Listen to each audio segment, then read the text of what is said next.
चटकदार बाय मोहिनीमध्ये आपले सर्वांचे स्वागत आहे। आज आपण पावसाळ्यात स्पेशल खारे शेंगदाणे बनवलेले आहेत। बाहेर खारे शेंगदाणे रेतीवर भाजून देतात, पण आज आपण घरच्या घरी खारे शेंगदाणे कसे बनवायचे हे पाहूया। पावसाळ्याच्या दिवसांमध्ये गरमागरम खारे शेंगदाणे खाण्याची मजा काही वेगळीच आहे। तर बाहेरून खारे शेंगदाणे आणण्यापेक्षा आज आपण घरच्या घरी खारे शेंगदाणे कसे बनवायचे हे पाहूया। तर अशाच नवनवीन आणि चटकदार रेसिपी पाहण्यासाठी चटकदार बाय मोहिनीला सबस्क्राइब करायचं आहे आणि बेल आयकॉन वर क्लिक करायचं आहे, म्हणजे नवनवीन व्हिडिओज हे तुमच्यापर्यंत पोहोचू शकतील। तर खारे शेंगदाणे बनवण्याकरता या ठिकाणी आपण शेंगदाणे घेतलेले आहेत। चॉकलेटी कलरचे शेंगदाणे येतात, सोलापुरी शेंगदाणे, ते वापरलेत तरी चालेल। एका बोल मध्ये 2 चमचे मीठ घालायचे आहे आणि शेंगदाणे बुडेल इतपत पाणी घ्यायचं आहे। तर साधारण 2 ग्लास पाणी घेतलेलं आहे आणि मिक्स करून घेऊ। आता शेंगदाणे घालूया। शेंगदाणे एकदा वर खाली करून घ्यायचे आहेत की जेणेकरून सर्व शेंगदाण्यांना मिठाचं पाणी हे लागलं गेलं पाहिजे आणि अर्धा तासाकरता शेंगदाणे झाकून ठेवायचे आहेत। तर या ठिकाणी 15 मिनिट झालेले आहेत। आपण झाकण काढायचं आहे। शेंगदाणे एकदा वर खाली करून घ्यायचे आहेत की जेणेकरून सर्व शेंगदाण्यांना मिठाचं पाणी हे लागलं गेलं पाहिजे आणि पुन्हा 15 मिनिटाकरता झाकून ठेवूयात। टोटल अर्धा तासाकरता शेंगदाणे झाकून ठेवलेले आहे। तर मिठाचं पाणी पूर्ण शेंगदाण्यांमध्ये छान मुरलं गेलेलं आहे। आता एका चाळणीवर शेंगदाणे 10 मिनिटाकरता ठेवूयात की जेणेकरून एक्स्ट्रा पाणी हे खाली पडेल। एका साईडला कढई गरम केलेली आहे, त्यामध्ये मीठ घालायचे आहे।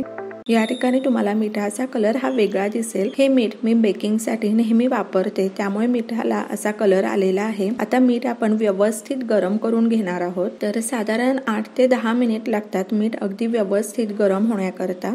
तर या ठिकाणी 10 मिनिट झालेले आहेत। मीठही व्यवस्थित गरम झालेलं आहे। शेंगदाण्यांमधलं एक्स्ट्रा पाणीही आपण काढून घेतलेलं आहे। शेंगदाणे आपल्याला अगदी कोरडेही नाही करायचे, थोडे ओलसर ठेवायचे आहेत। आता मीठ व्यवस्थित गरम झालेलं आहे। शेंगदाणे घालूया। शेंगदाणे घातल्यानंतर सुरुवातीला मोठ्या आचेवर 2 ते 3 मिनिटाकरता शेंगदाणे छान परतून घ्यायचे आहे। सुरुवातीला मीठ हे शेंगदाण्यांना चिकटणार आहे।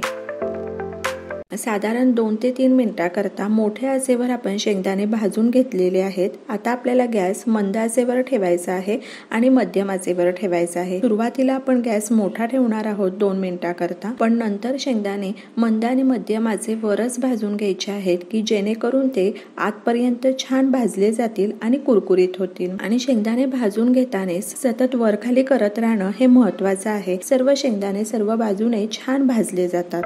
तर या ठिकाणी जवळपास 10 ते 12 मिनिटाकरता आपण शेंगदाणे छान भाजून घेतलेले आहेत। तर शेंगदाणे व्यवस्थित भाजले हे कसं चेक करायचं, तर तुम्ही पाहू शकता शेंगदाण्यांच्या वरचं कव्हर हे लगेच निघालं की लक्षात येतं की शेंगदाणे हे व्यवस्थित भाजले गेलेले आहेत।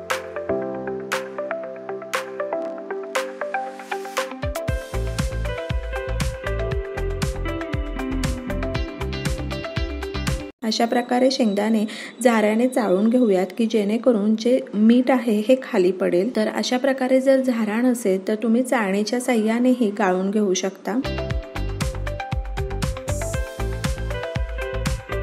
अशा प्रकारे आपले कुरकुरीत खारे शेंगदाणे हे तयार आहे।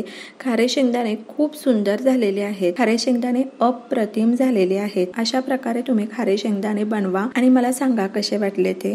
तर अशाच नवनवीन आणि चटकदार रेसिपी पाहण्यासाठी चटकदार बाय मोहिनीला सबस्क्राइब करायचं आहे आणि बेल आयकॉन वर क्लिक करायचं आहे, म्हणजे नवनवीन व्हिडिओज हे तुमच्यापर्यंत पोहोचू शकतील। आणि वेळात वेळ काढून तुम्ही माझी ही रेसिपी पाहिली तर त्यासाठी तुमचे खूप खूप खूप धन्यवाद। पुन्हा भेटूया अशाच एका नवीन रेसिपी बरोबर।